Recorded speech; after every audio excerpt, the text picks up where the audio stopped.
Has your twin flame ever blocked you, either on social media or on your phone?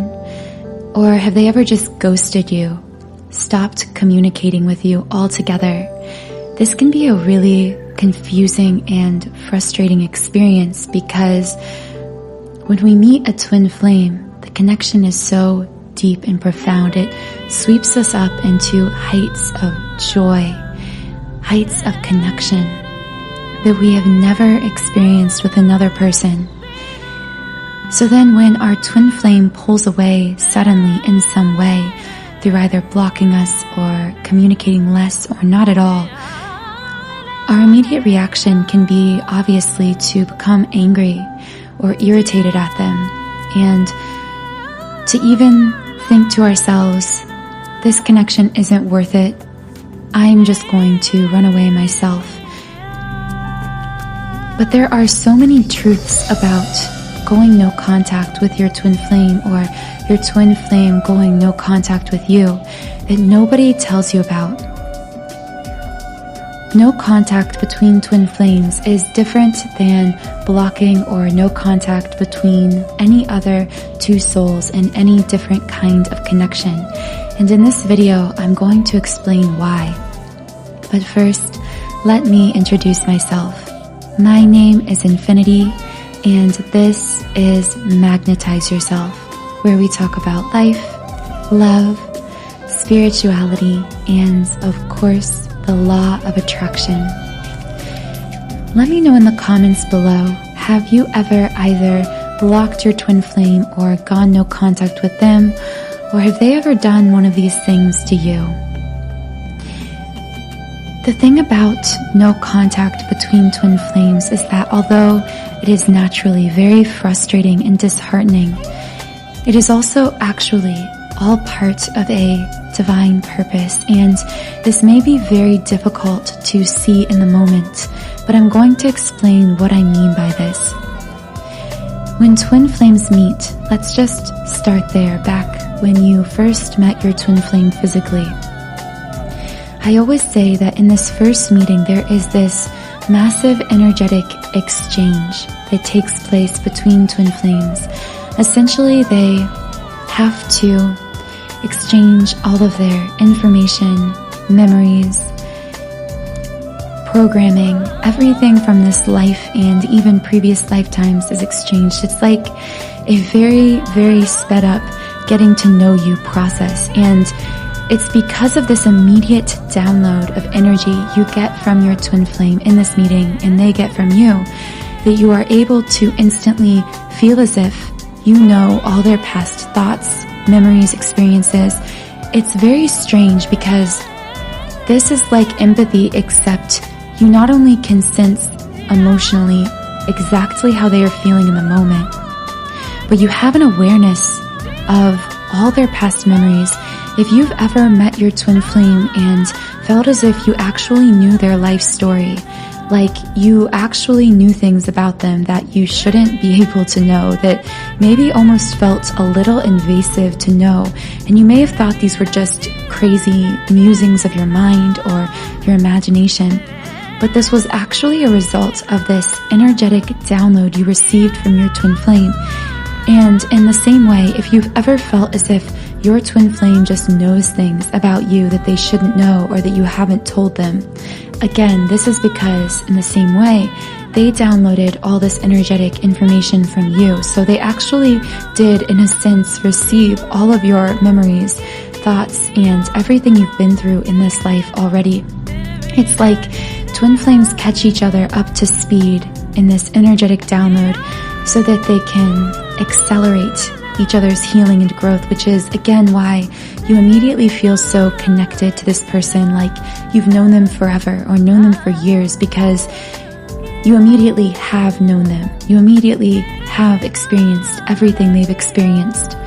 Again, this is one of those things that's very hard to put into words, but I'm sure many of you have experienced this. So let's get back to how this plays into the no contact. So you receive all this information, the connection is very intense. And if that was the end of the story, then you would just come into this beautiful, harmonious union. In fact, the reason that this never happens, I say it doesn't happen 99% of the time, but it basically never happens for twin flames, isn't because you or your twin flame is doing something wrong. It's because you literally would not have been born. You wouldn't be living this lifetime if there weren't things that came up that needed healing, if there wasn't going to be this painful period of time, this triggering. Twin flames often meet in one of their later incarnations physically, or even one of their last incarnations. Sorry, I should clarify, they meet in previous lifetimes, but it's normally not until a later incarnation that the circumstances come together for them to be able to harmoniously come into full physical union, because oftentimes twin flames in previous lifetimes and earlier incarnations will meet under these horrible circumstances. Like, you think it's bad with your twin flame in this lifetime, and it is. I mean, often we do meet our twin flames at the worst of times, seemingly when we're not ready. But in past lives, it's like with your twin flame, you met them and there was absolutely no way you could be together. It was like a Romeo-Juliet kind of romance. It was like your relationship just never could have worked, or it never even had a chance to be romantic at all. It was literally always platonic. There was no way for it to accelerate. It was absolutely impossible. Anyway, that was a whole side tangent, but all this information is kind of just coming through randomly, so bear with me. This all really does play into no contact. So you come into this lifetime, you download all this information, you sense the connection you feel in this life as well as your past incarnations. And let's just say, I mean, all of that put together is beyond intense. I mean, that's not even this lifetime intense. That is lifetime after lifetime of memories kind of vaguely resurfacing intense. And usually initially, you're kind of just caught up into this airy-fairy, like, excitement, romance. It's like a whirlwind when you first meet, because you haven't really had a chance for these energies to settle deeply within you. And as they do begin to settle deeply within you, they begin to dredge up. They touch within you. Sometimes after meeting, once you're alone, and again, that honeymoon stage, that first meeting has time to settle down, these energies begin to work within you. They begin to pull out all of this very deeply seated trauma. Things that maybe you thought you had healed, but you hadn't. Patterns within yourself that turn you into what you feel like is you being a monster. At times, you may find yourself reacting in ways to these triggers that leave you thinking, have I really spiritually evolved at all? Because of the ways that your twin flame just triggers these very, very, very deep and sometimes ancient wounds. And you will do the same exact thing for your twin flame. The triggering is equally paired. It is very mutual. So if we had no layers of ego, if we were truly living authentically from the core of ourselves, either these deep-seated patterns within us would have already been dissolved, or when they surfaced, there would be no ego to panic. There would be no ego to try to shove down these thoughts and feelings. We would simply feel through them and heal through them. But because that isn't who we are, we're not just soul, we are also physical human. And that is by design. That is what we are supposed to be. We are actually supposed to have an ego. We are supposed to build a material life here on earth for ourselves and with our twin flame. We are supposed to experience all life has to offer. We aren't just supposed to be soul. These layers of ourselves, these structures we build within our lives are supposed to exist, but the problem is many of these structures, these external structures, may not be aligned with our core self. So I know that might sound confusing, but what I mean is, yes, we in this lifetime should have a purpose, a calling. Maybe it's a career or a job. But oftentimes, this structure in our lives was actually based on a very surface level, inauthentic version of ourselves. And when we meet our twin flame, all of these things that we built from an inauthentic space come to light. We are forced to address them. And we aren't always ready right away to let them go. So the reason that twin flames often have to pull away, often have to go no contact, is because this triggering is so intense that they actually need this sacred space apart from each other in order to allow these energies to settle, in order to allow these energies to move through them, in order to allow those facets and features of their life that were inauthentic, that need to be deconstructed, to begin to fall away. This twin flame energy is intense and heavy and deep. And although it moves very quickly, when it comes up against a block within us, again, either some part of our lives we need to let go, some trauma we need to face or heal through, although it moves very fast, it can take a long time for this fast-moving energy to wear away at these blocks within ourselves, these mental, sometimes unconscious patterns that are holding us in spaces of lack of self-love, lack of self-confidence, lack of self-worth, preventing us from stepping into our highest self.